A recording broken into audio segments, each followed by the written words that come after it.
Hi guys, good morning. இது நம்மளோட big pass. இது நம்மளோட எப்படா லைக் பண்ணுங்க, ஷேர் பண்ணுங்க, கமெண்ட்ஸ் பண்ணுங்க. ஸோ இன்னும் ஒரு வாரம் தான் இருக்கு பிக் பாஸ் முடியறதுக்கு. ஸோ என்ன ஆக போகுதுன்னு தெரியல. நேற்று சௌந்தர்யாவுக்கு அஃபிஷியல்ல ஃபர்ஸ்டா இருந்தாங்கன்னு சொன்னாங்க. ஸோ இப்போ நடந்த இந்த ஃபர்ஸ்ட் ப்ரோமோ வந்து பார்த்தீங்கன்னா நேற்று நடந்த சண்டையா இருக்குது. அதாவது நேற்று காலையில நடந்த சண்டையா இருக்குது. இந்த ரவீந்திர அப்புறம் இந்த வர்ஷினி எல்லாருமே சேர்ந்து இந்த கோவா கேங்க பத்தி நேற்று பேசியிருப்பாங்க. அந்த கோவா கேங்க மறுபடியும் கிளறி இப்ப ஜாக்லினுக்கும் சௌந்தர்யாவுக்கும் சண்டையை மூட்டி விட்டாரு. யாரு? ரவீந்தர். சரியா? தீபக்கும் முத்தும் அப்படியே அமைதியா ஒண்ணும் தெரியாத பாப்பா இதா மாதிரி உட்கார்ந்துருக்காங்க. ரொம்ப கேவலமா இருக்கு ரவீந்தர் பண்றது. ஏன் தான் இந்த அக்கப்போர் பண்ணிக்கிட்டே இருக்காங்கன்னே தெரியல.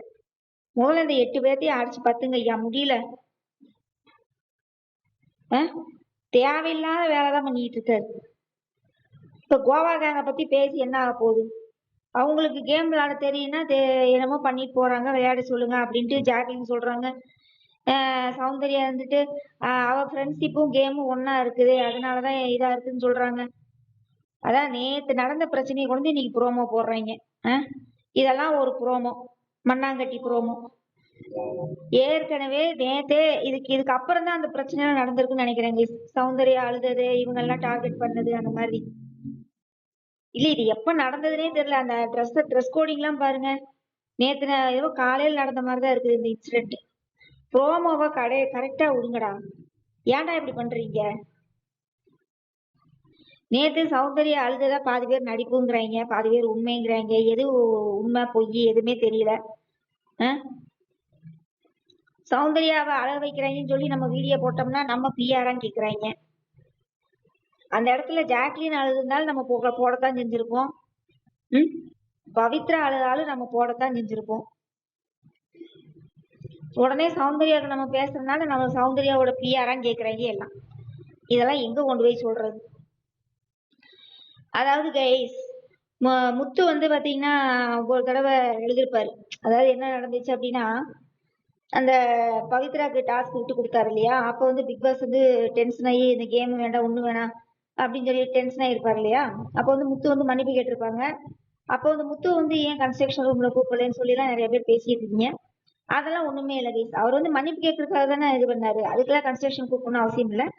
இது வந்து ஒருத்தர் வந்து நம்மளை டாமினேட் பண்றாங்க, நம்மளை கஷ்டப்படுத்துறாங்க, பேச்சால நம்மளை கஷ்டப்படுத்துறாங்க அப்படிங்கிறப்ப நம்மளுக்கு கொஞ்சம் அழுக வரும் இல்லையா. அதனால சௌந்தர்யா வந்து நேற்று கன்ஸ்ட்ரக்ஷன் ரூம்ல போய் பிக் பாஸ்ட கேட்டு அவர் மோட்டிவேஷன் ஸ்பீச் எல்லாம் பேசி அப்புறம் அவங்க வந்து நார்மலானாங்க. அது எனக்கு ஒண்ணு தெரியல கைஸ். அது எப்படி முத்துதான் டைட்டில் வின்னர்னு எல்லாருமே முடிவு பண்ணிருவீங்களா? அவன் எது செஞ்சாலும் தப்போ ரைட்டோன்னு யோசிக்கவே மாட்டீங்களா? சௌந்தர்யா நேத்து அபிஷியல் ஓட்டிங்ல ஃபர்ஸ்ட் வந்திருக்காங்கன்னு சொன்னே பாதி பேத்துக்கு பீதி கலந்துருச்சு, பாதி பேத்துக்கு தேதி போயாச்சுட்டு இருக்கு, வயிற்று கலக்கிருச்சு. முத்துதான் டைட்டில் வின்னர் ஏன் உங்களை நீங்களே ஏமாத்திட்டு இருக்கிறீங்க? டிவி என்ன நினைச்சிருக்குன்னே தெரியாது.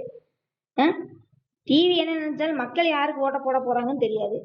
இதுக்கு இடையில தேவையில்லாம நீங்க வேற ஏன்டா இப்படி சண்டை போட்டுட்டு இருக்கிறீங்க?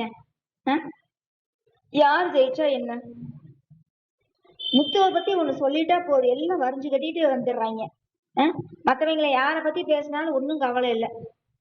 முத்துவை மட்டும் யாரும் குறை சொல்லி பேசிடவே கூடாது. ஜாக்லின் வந்து இந்த சண்டையில எந்திரிச்சு வெளியே போற மாதிரி இருக்குது. அதான் எல்லாம் அப்படியே அமைதியா உட்காந்துருக்காங்க. இவங்க 2 பேர் மட்டும்தான் பேசிட்டு இருக்கிறாங்க சண்டையில. பிரியா அப்படியே நின்று ஓரமா நின்று வேடிக்கை பார்த்துட்டு இருக்கிறாங்க.